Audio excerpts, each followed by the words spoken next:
health department. We have over 10,000 new cases, 102,000 total tested positive, 14,000 hospitalized, 3,700 ICU patients, 8,800 patients discharged. That's good news. Number of deaths, highest single increase in the number of deaths since we started. 2,300 to 2,900 deaths.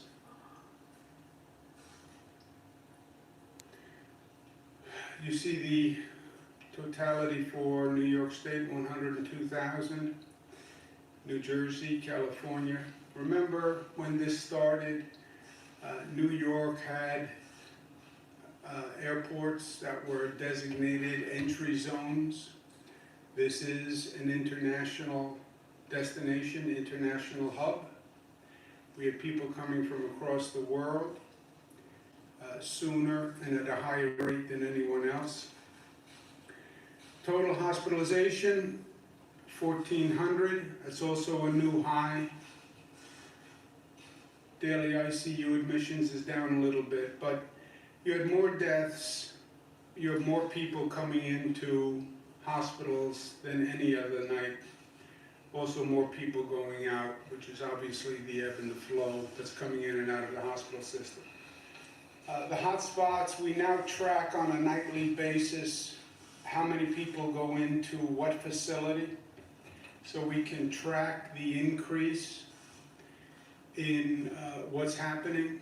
You see an increase in New York City, as we knew.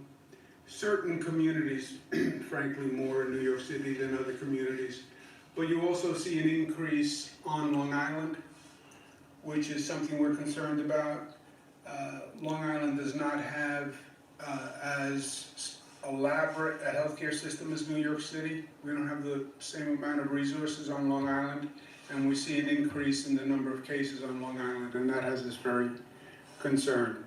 Supplies, PPE, are in short supply, as they are across the country. We need companies to make the materials. It is unbelievable to me that in New York State, in the United States of America, we can't make these materials, and that we are all shopping China to try to get these materials, and we're all competing against each other. These are not complex materials. And we will work with New York manufacturers. We'll finance the transition necessary to make these materials. I mean, we talk about them as if they're very complicated. This is an N95 mask. This is it. It was 70 cents before this started. It's now as high as $7. But this is all that an N95 mask is. It's fabric, it's material, the FDA has the specifications, and then it's 2 pieces of elastic cord. It can't be that we can't make these. This is a gown. We call them gowns. This is a gown. It's, there's nothing sophisticated about the manufacturing of this garment.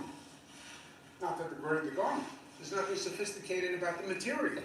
It can't be that companies in this country and in this state can't transition to make those supplies quickly. Again, I understand if there's a financial burden, we will address that and we will work with you. So please contact us.